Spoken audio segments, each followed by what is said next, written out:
तो बेटा अब हम करेंगे ज्योमेट्रिकल प्रोग्रेशन। अर्थमेटिकल प्रोग्रेशन के कुछ क्वेश्चन मैंने कराए थे, कुछ और बाकी करवा दूंगा। अब हम ज्योमेट्रिकल प्रोग्रेशन को देखते हैं। तो इसकी शुरुआत करते हैं ज्योमेट्रिकल प्रोग्रेशन की।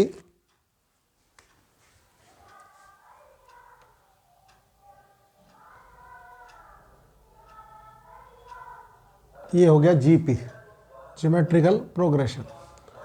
ज्योमेट्रिकल प्रोग्रेशन में जो टर्म होती हैं वो ए आर और A are square, A R cube, इस टाइप से चलती है। तो ये जो सी इसकी होती है फर्स्ट टर्म होती है।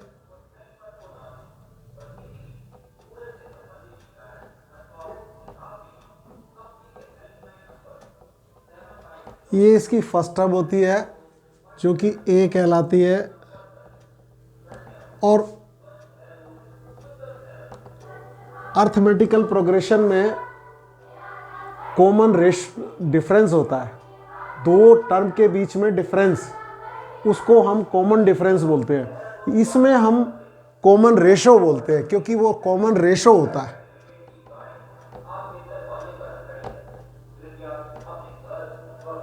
कॉमन रेशो, कॉमन रेशो जो सा है वो आर होता है। इसको हम जैसे उसकी सेकंड टर्म ले लें और इसको फर्स्ट टर्म से डिवाइड कर दें तो जो आएगा वो कॉमन रेशो आएगा। या इसको जनरलाइज जब किया जाता है तो ए एन यानी कि एन टर्म डिवाइडेड बाई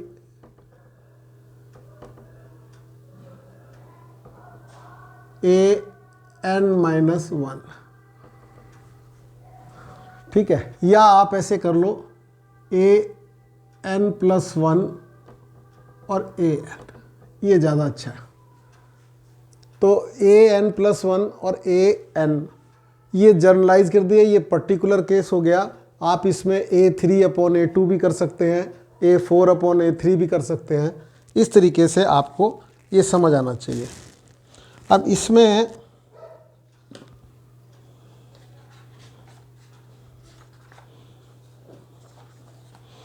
सबसे पहले मैं कुछ वो लिखता हूँ। देखिए जैसे लिखा है 2 4 8 16। आपको पहचानना पड़ेगा, यदि आप डिफरेंस करेंगे तो कॉमन नहीं आएगा, यानी कि एक बराबर नहीं आएगा, और यदि उस आप रेशो करेंगे तो बराबर आएगा। तो इस तरीके की टर्म जो सी होती है ये है, ये पहला एग्जाम्पल है। इसमें आपकी फर्स्ट टर्म जो सी, इस पर्टिकुलर केस में फर्स्ट टर्म जो सी है ए, वो ए वन के नाम से जानी जाती है, वो टू हो गई। और इसका कॉमन रेशो जो आर है वो आप 4/2 कर देंगे और ये 2 आ जाएगा।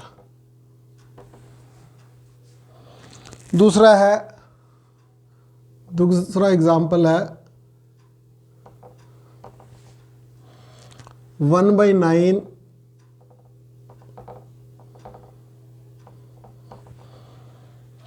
माइनस 1/27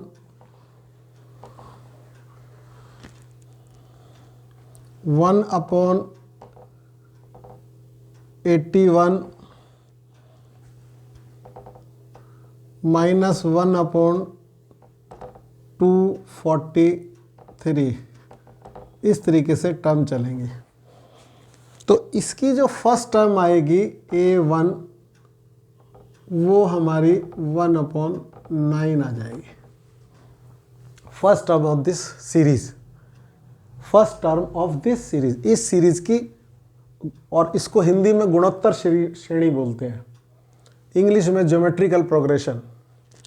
और आर जो होगा इसका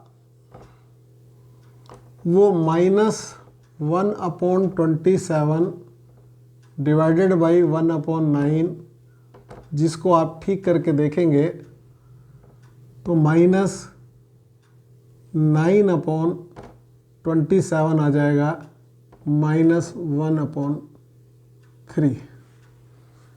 आपको इसका कॉमन रेशो निकालने को आ सकता है, फर्स्ट टर्म आपको मालूम ही है, ठीक है। अब थर्ड एग्जाम्पल,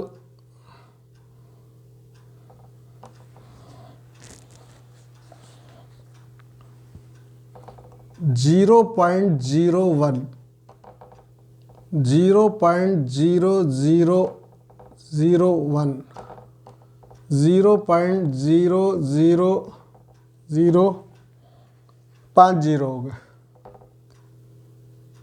1, ये आएगी,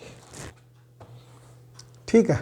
इस वाले को देखो, इसकी फर्स्ट टर्म जो सी है A1 वो 0.01 होगी और इसका जो R होगा वो 0.0001 divided by 01 is equal to 0.01, ठीक है। अब मैं एक बात और बता देता हूँ आपको कि इस वाले में आप A1 जो सा है वो 10⁻⁻² भी लिख सकते हैं, और जब R निकालना हो आपको तो आप 10⁻⁻4 अपॉन, इससे आसान होता है 10⁻⁻2, तो ये ऊपर जाके प्लस हो जाता है। मैं आपको बता दूं 10⁻⁻2 रह जाएगा, ये ऊपर जाके प्लस हो जाता है, ये आपको मालूम होना चाहिए, ठीक है। अब इसकी आती है nth टर्म, सबसे पहला काम आता है nth टर्म। तो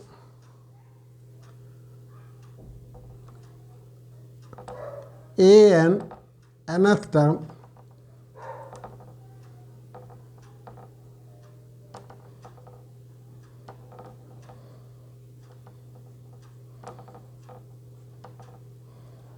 nth टर्म an जो सी होती है, फर्स्ट टर्म r n की पावर r की पावर n-1, जबकि यहाँ पर n नंबर ऑफ टर्म होते हैं, n नंबर ऑफ टर्म होती है, n इज द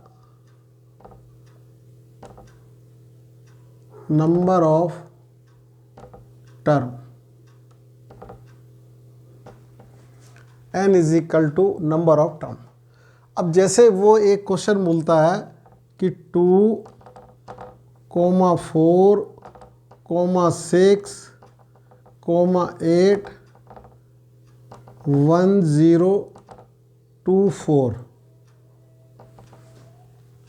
एक बात तो आपको मैं बता दूं कि ये 1, 0, 2, 4 2K आता है, कंप्यूटर वालों ने पढ़ा होगा,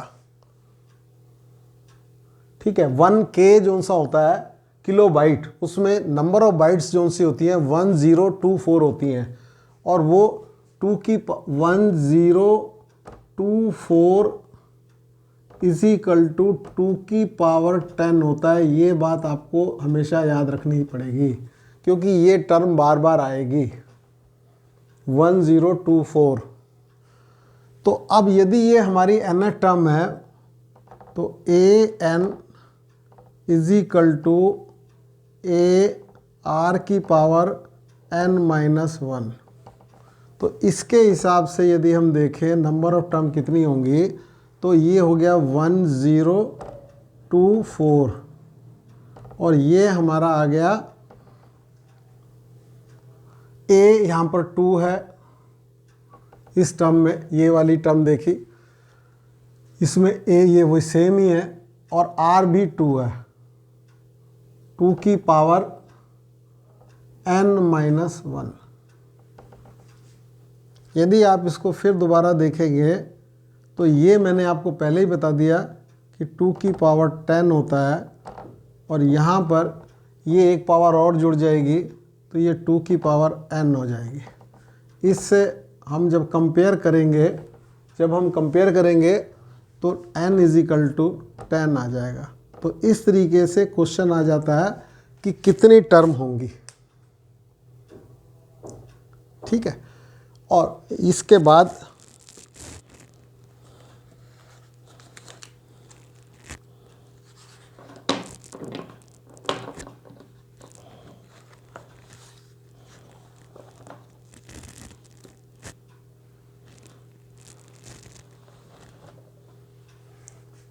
तो सबसे पहले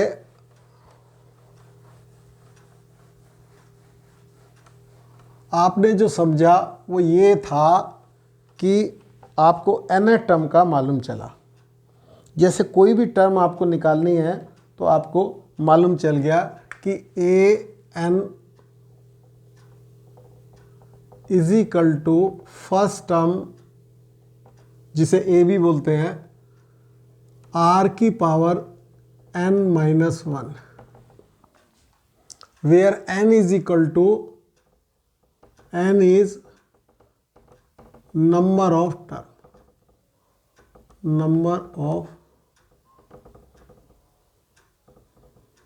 term, ठीक है। अब दूसरा इसमें जो फार्मूला यूज होता है वो Sn होता है, सम। तो लिख देता हूं मैं पहले, Sn is equal to a1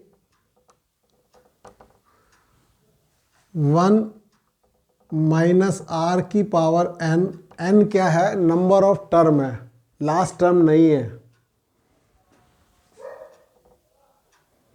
कभी कभी बच्चों को कंफ्यूजन हो जाता है कि ये लास्ट टर्म है, लास्ट टर्म नहीं है, नंबर ऑफ टर्म है, डिवाइडेड बाई 1 माइनस r।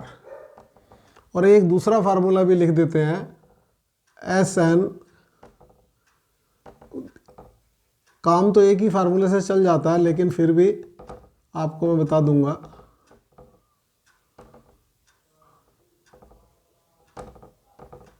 ये नॉर्मली तब लगाते हैं जब r जो सा है वो ग्रेटर देन 1 होता है, और ये तब लगाते हैं जब लेस देन 1 होता है।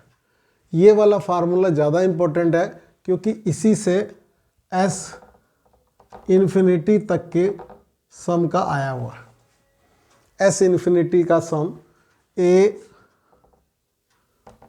अपॉन 1 माइनस r होता है। सबसे पहले मैं इसी का एक एग्जांपल बताता हूँ आपको। ये तभी होता है जब r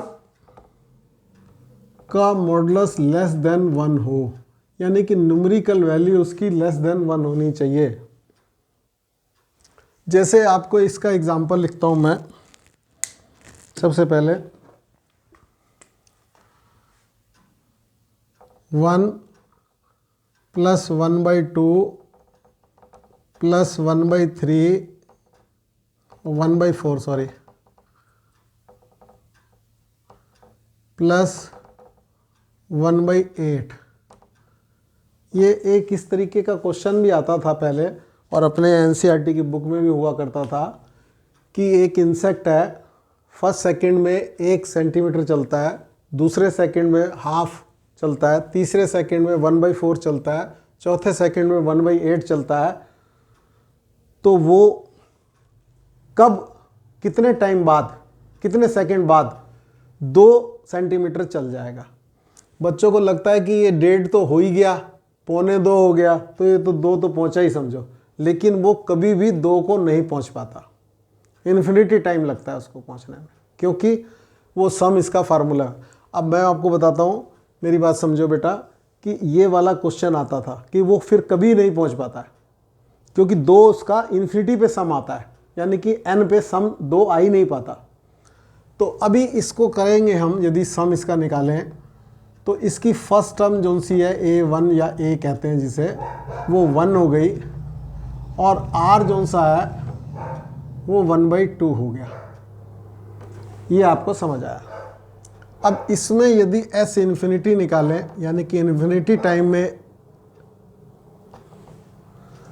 तो a upon 1 minus r, a का मतलब कितना हुआ 1,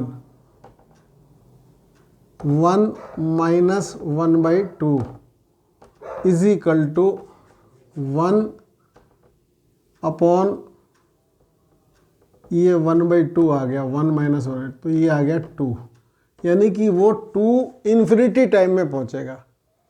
तो कितने सेकंड में पहुंचेगा? इन्फिनिटी, मतलब नहीं पहुंच पाएगा, 2 पे नहीं पहुंच पाएगा, 2 सेंटीमीटर पे। तो ये मैंने एक इन्फिनिटी वाला आपको क्वेश्चन कर दिया, तो इसमें आपको समझ आ जाना चाहिए। अब मैं आपको बता रहा हूँ, सम के मैंने फार्मूले लिखवा ही दिए आपको। इस वाले में हम नॉर्मली ये वाला जब r की वैल्यू 1 से कम होती है तब यूज़ करते हैं, और इसमें r की वैल्यू जब ज़्यादा होती है तो यूज़ करते हैं। अब इसमें हमें जैसे 5, 25, 125,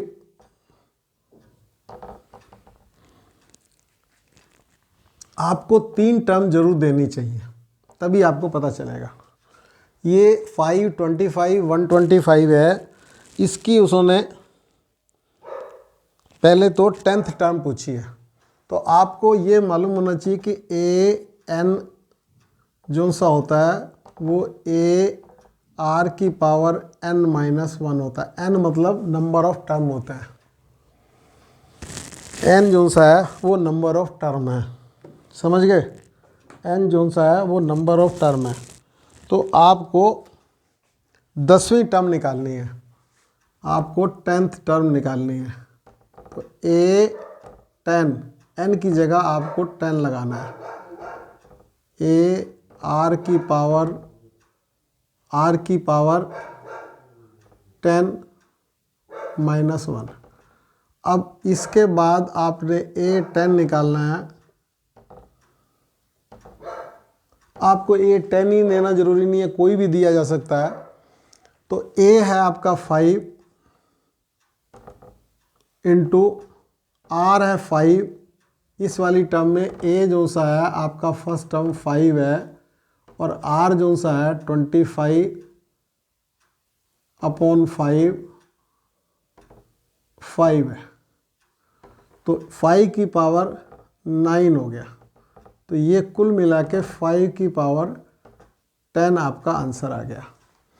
अब इसको न्यूमेरिकली सॉल्व करना थोड़ा डिफ़िकल्ट काम है, इसलिए इसका आंसर जब भी लिखा हुआ मिलेगा ऑप्शन में आपको, तो 5 की पावर 10 ही होगा।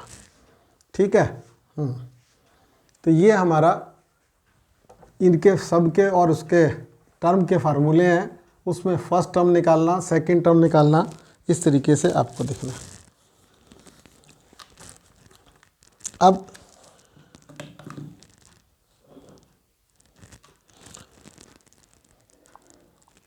ये कह रहा है थर्ड टर्म, ये तो समझ आ रहा ना, इन जीपी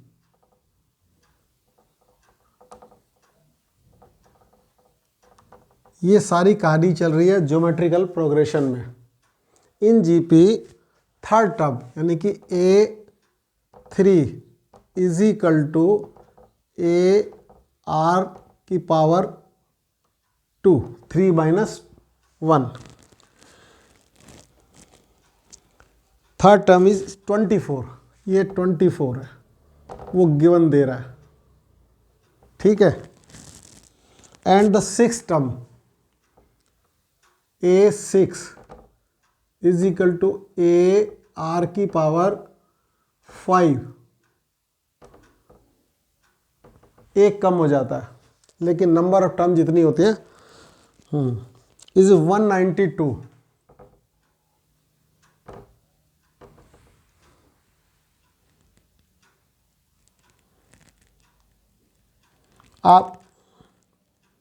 आपको a और r निकालना है, फिर आपको कोई भी टर्म निकालने को आएगी तो आप निकाल लेंगे। आपको 10th टर्म निकालने को आएगी कि 5th टर्म निकालने को आएगी, आप निकाल लेंगे। सबसे पहले आप इसको समझ लीजिए। तो ये a3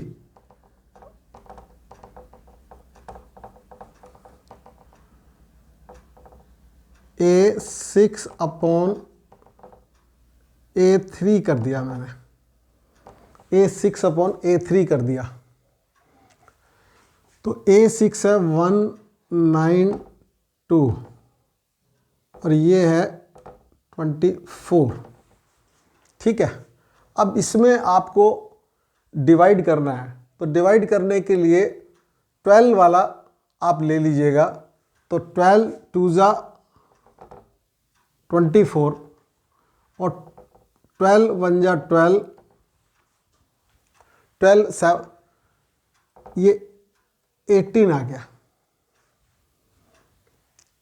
मैं ये नहीं कह रहा कि आपको इतने टेबल याद होने चाहिए, लेकिन फिर भी 12 का टेबल आपको याद होना चाहिए कि 12 से आपको डिवाइड करेंगे तो इसको 2 से, नहीं तो डायरेक्ट भी मैं कर सकता था। अब ये आपका 18/2, 18/2 9 आ गया। ठीक है, अब आपने यहाँ पर ये देखा कि AR⁵ अपॉन AR2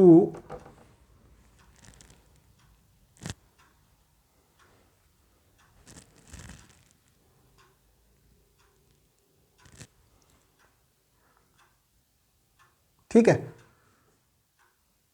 तो इसमें हमने डिवाइड किया है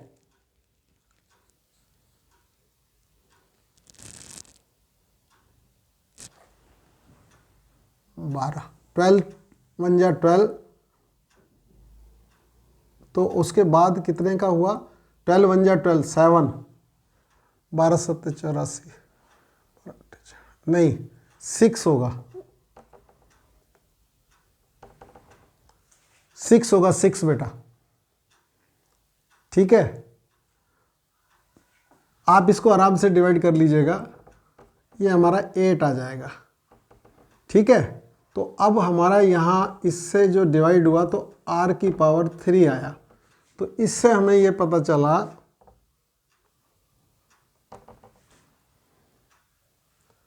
12 6 जा 12 छिक्का 72, 72 ये हो जाता है ना। कोई बात नहीं, कोई प्रॉब्लम नहीं है, इसको आप आराम से कर लेना, किसी जो कम नंबर है उससे डिवाइड कर लेना, लेकिन करना तो पड़ेगा। तो ये हमारा आ गया R3 और ये आ गया 8 यानी कि 2⁵, इससे हमें R मिल गया। R = हमारा 2 आ गया। अब इस R का हमने इस्तेमाल किया, देखो बहुत अच्छा क्वेश्चन है। A3 जो सी टर्म है वो 24 है और A6 जो टर्म है वो 192 है। आपने A6/A3 कर दिया तो आपका 8 आ गया, इधर A6 और A किया तो R³ आ गया। R³ = 8 आया यानी 2⁵ आया, R = 2 आ गया। अब आपके पास है AR² = 24। ठीक है, अब A निकालना है आपको, R 4 हो गया, 2 का स्क्वायर 4 24, A = 4 24, 6 चौक 24 होता है, 6 हो गया, 6 4 जा 24। तो आपको इससे A = 6 मिल गया और R = 2 मिल गया। ठीक है, अब यदि आपको इसमें 10th टर्म निकालनी है सपोज, तो A10 = 11 टर्म निकालिए। A11th मान लीजिए सपोज निकालनी है, A10th भी निकालनी जा सकती थी, A10th ही निकाल लेते हैं। A10th निकालनी है आपको, दिमाग लगाइए थोड़ा। तो A × R⁵ होगा। ठीक है, थोड़ा दिमाग से काम करेंगे तो आ जाएगा बेटा। तो A यहाँ 6 है और R 2 है और 2⁵ तो हम जौन सा है इसको ज़रा ठीक करके लिख लेते हैं, 3 × 2⁵10, 3 × 2⁵10। अब चूंकि मैंने इसलिए इसे ऐसे किया है और इसीलिए आपको ये करना चाहिए कि ये 3 और ये मैंने आपको बताया था कि 2⁵10 1024 होता है, इसे ध्यान रखेंगे आप। ये बहुत जगह यूज़ होगा। तो 3 इंटू 1024, तो अब मल्टीप्लाई करना आसान है। 12, 3 दूनी 6 और 1 7, 0 3, ये आपका आंसर आ जाएगा 3072। फिर दोबारा से समझ लीजिए बेटा, ये दिया हो और इसमें एक ये वाली बात का हमेशा इस्तेमाल करने के लिए ध्यान रहे आपको। तो इसमें आपको इस तरीके से इसमें निकालना है। फिर दोबारा से ए थर्ड टर्म दे रखी है, 6 टर्म दे रखी है। ऐसे ही अर्थमेटिकल प्रोग्रेशन में भी देते थे, आपने किए होंगे, थर्ड टर्म और 6 टर्म। तो उसमें हम क्या करते थे, प्लस माइनस करते थे जिससे ए और डी निकलता। इसमें हम डिवाइड करते हैं।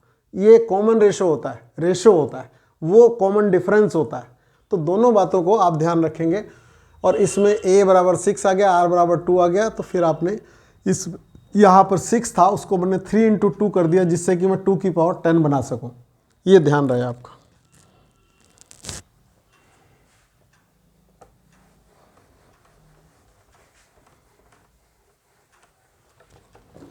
अब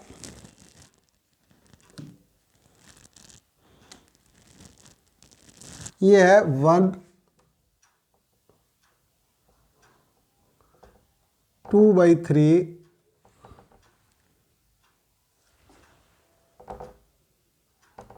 4/9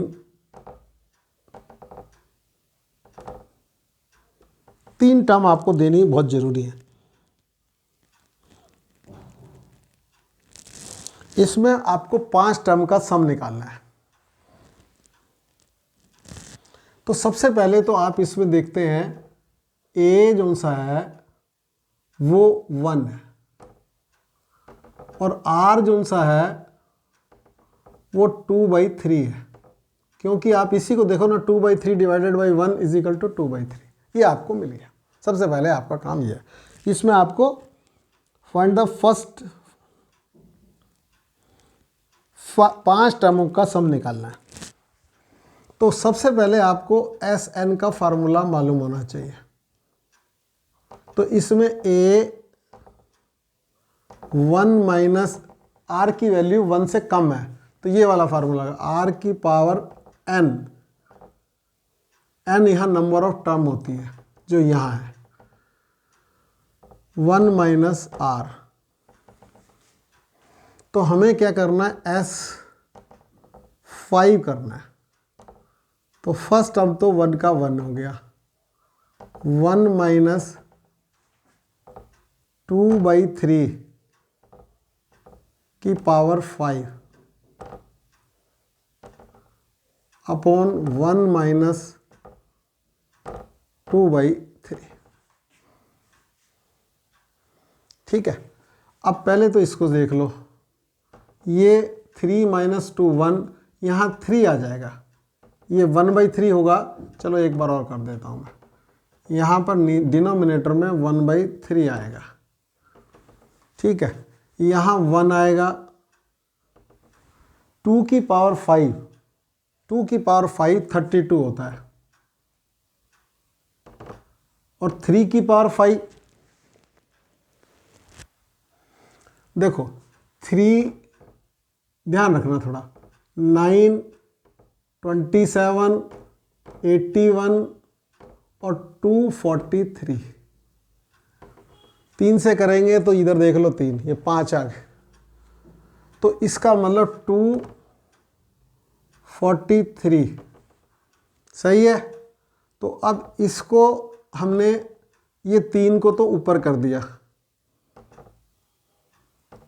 ये 243 आ गया, माइनस 32 आ गया,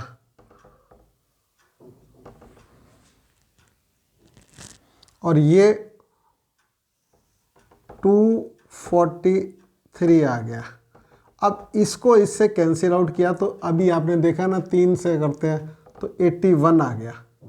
इसमें से इसको माइनस किया, 3 में से 1, 4 में से 1 और 2/81 इसका आंसर आ गया।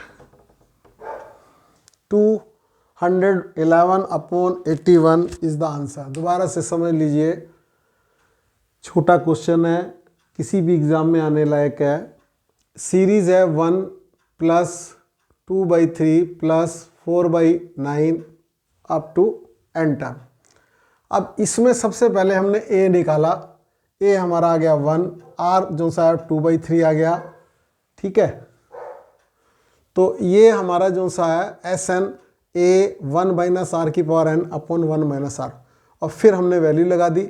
इसमें जो ध्यान रखने वाली बात थी वो ये थी कि 2⁵ जो सा होता है वो 32 होता है, और 3⁵ 243 होता है। ये बात दो बस थोड़ा सा देखना था, बाकी आपको कोई ज़्यादा प्रॉब्लम वाला क्वेश्चन नहीं है, ठीक है। तो ये हमारा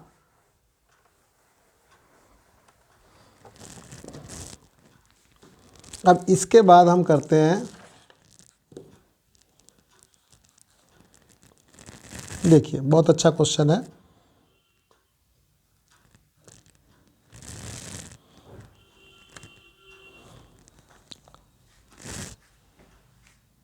यानी कि 3 टर्म है, a1 + a2 + a3, 3 टर्म का सम जो सा है वो हमें गिवन है 13/12,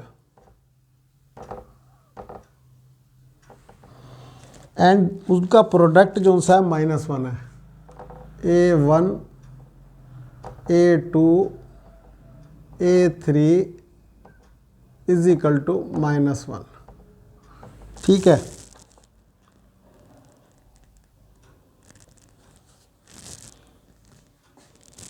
the sum of the first 3 term in GP is it and product ये है, find the common ratio.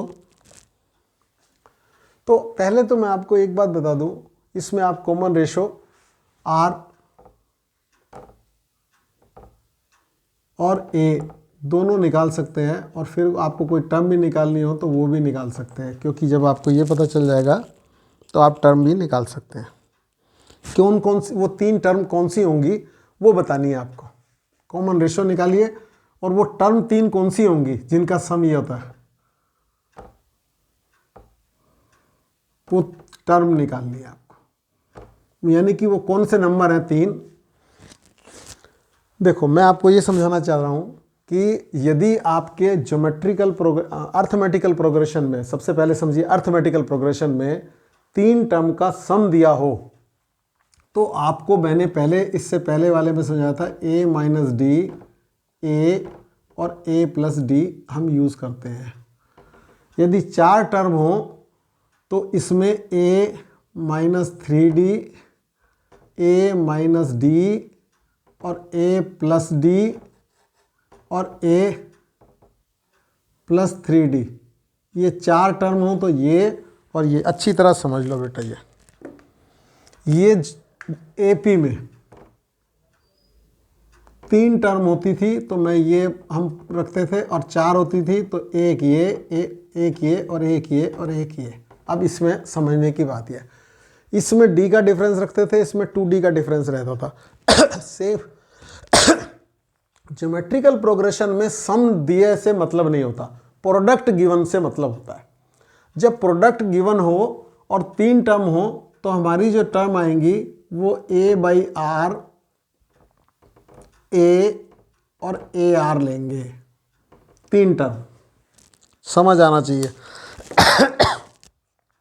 3 term यदि प्रोडक्ट गिवन हो, क्योंकि जैसे इसमें सम गिवन होता है तो d से d कैंसिल आउट हो जाता है, इसमें प्रोडक्ट गिवन होता है तो r से r कैंसिल आउट। और यदि इसमें 4 टर्म वाली बात आ जाए तो ar³ a/r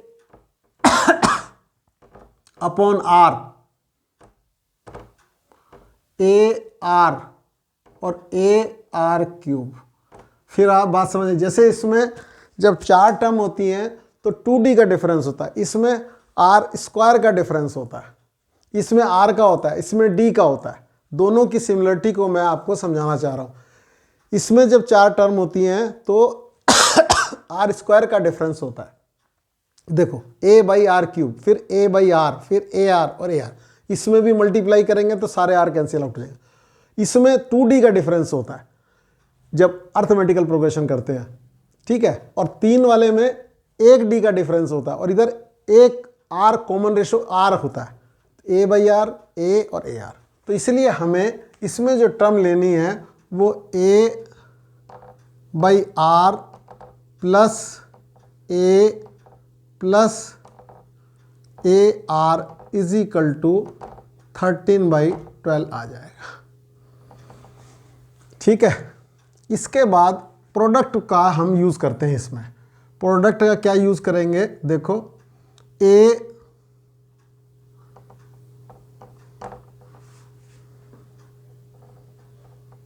A by R A, ठीक है, और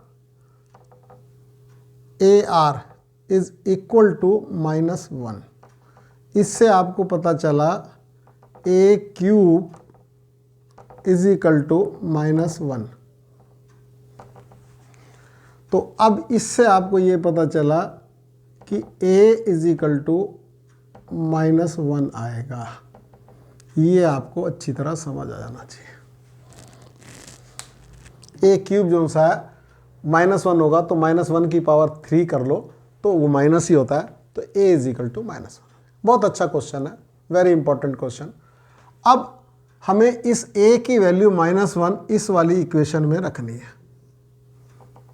तो a तो मैंने कॉमन ले लिया, यहाँ 1/r आ गया, यहाँ +1 आ गया, और यहाँ r आ गया, और ये आ गए 13/12।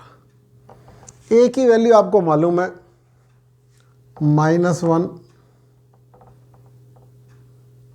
ये देखो आप 1 + r + r², बोलो 1 r एल्शियम लिया तो यहाँ r आ जाएगा, और यहाँ r² upon r is equal to 13/12। देखो तो ये हो गया -1। देखो इसको मैं ऐसे थोड़ा सा कर देता हूँ, ये -12 आ गया, ये 12 इधर आया तो -12, और यहाँ पर आ गया 1 + r + r²। बहुत अच्छा क्वेश्चन है बेटा। और ये हो गया हमारा 13r के बराबर। अब हम सबको उस साइड लेके जाएंगे तो ये आ जाएगा 12r², ये उधर जाएगा तो माइनस का प्लस हो जाएगा 12r²। ये उधर जाएगा, 13 पहले से है, 12 हो गया तो 25 हो गया। ये उधर जाएगा तो -12 हो गया।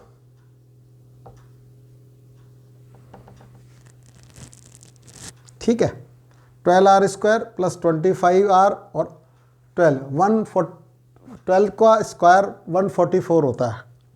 ठीक है, हमारा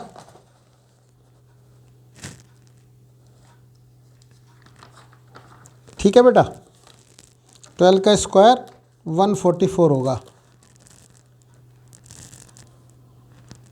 तो अब 144 जो सा है वो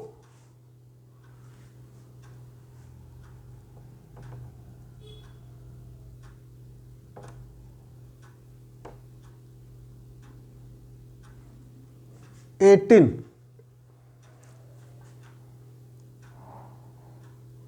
12 का स्क्वायर 144 हो गया। तो 144 के आपको फैक्टर कर रहे हैं एक्चुअल में, तो जिससे कि आपका ये बन जाए। ठीक है ना, तो उसमें आपको 16 का टेबल पढ़ लीजिएगा और 9 बार, तो 16 9 जा 144 होता है। तो इसका मतलब हुआ 12r² + 16r + 9r - 12 = 0। तो यहाँ से हमने किया 4r, तो ये हमारा बन गया r, इसमें से 3r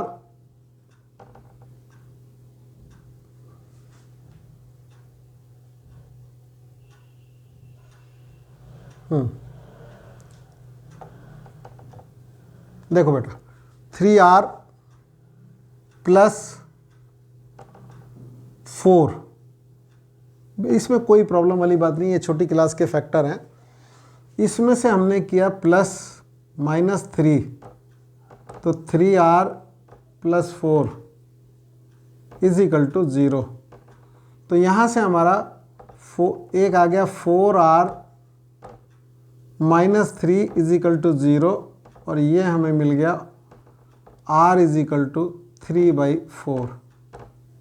ठीक है, और दूसरे वाले से यदि आप निकालेंगे और r इज इक्वल टू -4/3 मिल जाएगा। एक ये मिल गया और एक ये मिल गया। आप किसी को भी किसी में रख सकते हैं, ये इसका जस्ट रेसिप्रोकल ही है। अब आपकी टर्म क्या है, -1 इंटू 3/4। ठीक है, -1 इंटू ए जो सा हमारा -1 आया था 3/4 का स्क्वायर 9/16। ठीक है, ए जो सा -1 आया था, आर ये आ रहा है, देख लें, -3/4 आ रहा है और -4/3 आ रहा है। -3/4 आ रहा है बेटा, ये देखो ना, यहाँ से ये प्लस आता है। ठीक है, तो यहाँ पर ये आ जाएगा -1, और यहाँ ये माइनस आएगा, ये प्लस हो जाएगा, यहाँ -1 बिल्कुल आसान है, और यहाँ -27/64। ठीक है, तो आपकी जो टर्म आ रही हैं, तो अब मैं दोबारा से बताता हूँ जरा आपको हमारी जो टर्म है वो क्या है, और थोड़ा सा जगह का दिक्कत आ रहा है, लेकिन कोई बात नहीं, मैं बढ़िया से दोबारा समझाता। हमारी जो टर्म थी वो थी a/r, दूसरी टर्म थी हमारी a, और तीसरी टर्म थी ar। अब जरा ध्यान से समझो, a -1 है, ये -3/4 है पहला वाला, तो 4/3 हो जाएगा, माइनस है तो ये प्लस हो जाएगा। फिर a है -1, फिर ar है, यानी कि -1 इंटू 3/4। तो आपकी जो टर्म आएंगी वो बेसिकली 4/3 -1 और -3/4। ये माइनस नहीं है, ये माइनस माइनस प्लस हो जाएगा, यहाँ प्लस आएगा। तो अब देखो, ये 4/3 -1 और 3/4 ये एक साइड से आएंगी, एक साइड से, मतलब यदि आर आप -3/4 लगाएंगे तो।